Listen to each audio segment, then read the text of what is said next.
Նիկոլ Փաշինյանի դրսևորած վարքագծի վերաբերյալ քարոզարշավի ընթացքում, որոնք գնալով ավելի այսպես ասենք ահագնանում վերաբերում է ոչ միայն անձնական վիրավորանքներին, այլ նաև որոշակի գույքերը վերցնելու գործընթացներին, օրինակ ցեմենտի գործարից հիմա անցում է կատարել Գագիկ Ծառուկյանի, ինչպես ինքն է ձևակերպել Սարի գլխի տանը եւ ասում է, որ մինչեւ 2031 թվականը դա պետք է դառնա ծերերի խնամքի կենտրոն։ Ինչպես եք վերաբերում եւ ինչպիսի է նաեւ Գագիկ Ծառուկյանի արձագանքը այդ հնչյուն սպառնալիքներին։ Գագիկ Ծառուկյանի արձագանքը հետևյալն է, պարոն Ծառուկյանը այս բոլոր սպառնալիքներին արձագանքում է օլիմպիական հանդարտությամբ։ Տեսեք, ես անընդհատ այս իմ նախաբանի մեջ մի քանի անգամ օգտագործեցի, որ մեր համար սպասելի էր սպառնալիքների, այս շանտաժի, ֆիզիկական եւ քաղաքական հաշվեհարդարներ տեսնելու Նիկոլ Փաշինյանի գործելավոճը, բայց ինչպես նախորդին Գագիկ Ծառուկյանը նշել էր,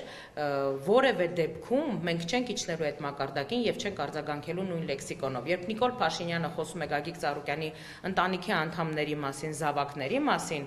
Գագիկ Ծառուկյանը նրա ընտանիքի անդամներին եւ նրա զավակներին մաղթում է քաջ առողջություն եւ ասում է, որ որևէ դեպքում, որևէ հանգամանքում չի իջնելու այդ մակարդակին, չի գցելու իր կլասը եւ չի արձագանքելու այդ լեքսիկոնին։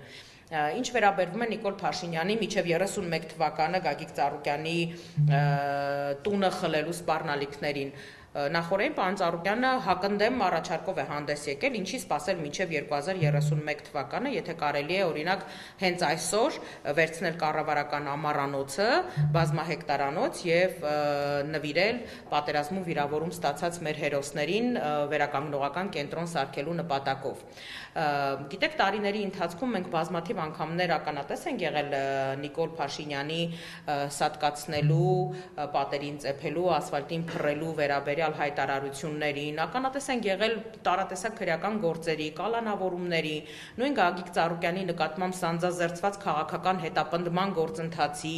ընտրակաշառքի գործով կալանավորման, ինչ տեղի ունեցավ տարիներ անց։ Գագիկ Ծառուկյանը արդարացվեց։ Գագիկ Ծառուկյանը այդ մեղադրանքներով հարուցված քրեական գործի շրջանակներում արդարացվեց։ Որևէ մեկը ներողություն չխնդրեց Գագիկ Ծառուկյանին տարիների այս դատական քաշքշուկների, կալանավորման եւ մնացած բոլոր տեսակի հիմնազուրկ եւ գռեհիկ լեքսիկոնով հայտարարությունների մասին, որովհետեւ քաղաքական իշխանությունների, իշխանության ԿՊ-ի ներկայացուցիչները այսպես բացառիկ քաջություն ձեռք են բերում այն ժամանակ, երբ որ ինչ-որ նման գործընթացներ են սկսում են աչ ու ձախ հայտարարություններով հանդես գալ, հետո երբ որ այդ ամեն ինչը հերքվում է, բնականաբար որևէ մեկը ներողություն չի խնդրում դրանից, այդ մասով։ Մենք բնականաբար չենք էլ ակնկալում, որտեղ դա եւս դաստիարակության եւ բարեկրթության մասին է խոսում, որից նրանք մղոններով հեռու են, բայց այնուամենայնիվ կրկնում եմ հերթական անգամ, մեր համար որևէ սարսափելի գործընթաց տեղի չի ունենում։ Ես իհարկե հասկանում եմ, որ նույն Արարատ ցեմենտը այսպես պետականացնելու գործընթացը, որը հենց մեկնարկեց նախընտրական քարոզարշավի շրջանակներում եւ շոուի էլեմենտներով, արձակուրդում գտնվող վարչապետը քարոզարշավի ընթացքում հստակ հանձնարարական է տալիս իրավապահ ու պատկան մարմիններին, դրանից նոր օրեր անց ինչ որ գործ է հարուցվում, նույնը տեղի ունեցավ նաեւ Անդրանիկ Թևանյանի հետ կապված քրեական գործի շրջանակներում։ Որևէ մեկը հարց չի հնչեցնում, ինչպես է ամեն ինչը տեղի ունենում։ Կարծեմ, թե համակարգը աշխատում է այնպես, որ գործը հարուցվում է, հետո այդ մասին հանրությունը իմանում է, խոսվում է այդ մասին, ոչ թե քարոզարշավի շրջանակներում պիկապի վրա ցատկոտելու ընթացքում վարչապետը հստակ հանձնարարական է իջեցնում եւ իրավապահ համակարգը լծվում է այդ հանձնարարականը ցանկացած գնով իրականություն դարձնելուն։ Նույն Անդրանիկ Թևանյանի հետ կապված ընդամենը վարչապետի հայտարարությունից 2 օր հետո նոր միայն իրավական գործընթացը մեկնարկել է։ Այսինքն 2 օր ամբողջ իրավական համակարգը ըստ երևույթին փորձում էր գործ կարել, որը կրկնում եմ, մեր փաստաբանների գնահատման բացարձակ հիմնազուրկ է եւ բնականաբար գնալու են իրավական ճանապարհով, բողոքարկման ճանապարհով են գնալու մեր փաստաբանները։ Խոսքը սրա մասին է, երբ ամեն ինչ մեր աչքի առաջ է տեղի ունենում։ Ես նախորդ անգամ ասացի, ձևակերպումս այո կրկնում եմ եւս մեկ անգամ։ Նիկոլ Փաշինյանը իրեն հռչակել է հայկական Ֆեմիդա, իրեն թվում է, որ ինքը արդարադատության կերտողն է, արդարադատության երաշխավորն է, իրեն համենայն դեպս այդպես է թվում, ինքն այդպես է ընկալում։ Ինքը ազգային անվտանգության ծառայության պետն է, ներքին գործերի նախարարն է, ոստիկանապետն է եւ բոլոր դատական ատյանների դատավոր է հանդիսանում, կայացնում է որոշում, հնչեցնում է դատավճիռ, բացարձակ հիմնազուրկ, ոտնահարելով անմեղության կանխավարկածի հետ կապված բոլոր դրսևորումները եւ ցավոք սրտի մեր իրավապահ համակարգն էլ գնում է Նիկոլ Փաշինյանի երազանքները իրականացնելու ճանապարհով։ Թերևս տեսեք, նախկինում երբ որ թողած է ասել, որ Սերժի ժամանակին եղել է այդ ժամանակ խորհրդարանի պատգամավոր եւ քարոզարշավների ընթացքում երբ որ նմանատիպ դեպքերից ոչ պակասա լինում է միջազգային կառույցները տեղական դիտորդները շատ ուղիղ արձագանքում էին գուցեանում իշխանությանը բարեկրթության սահմաններում իրականացնել քարոզարշավը, բայց հիմա մենք տեսնում ենք, որ նաեւ ոչ միջազգային կառույցների կողմից, ոչ տեղական դիտորդների կողմից չկա համարժեք արձագանք օրվա իշխանության որտեղած քաղաքականության ներկայացնում եւ գնահատականների մարդկանց չկա դատարանի կողմից կայացված որոշում, բայց արդեն լրտես, դավաճան եւ այլ ձևակերպումներ են տալիս։ Ձեր կարծիքով ինչ է փոխվել այս առումով։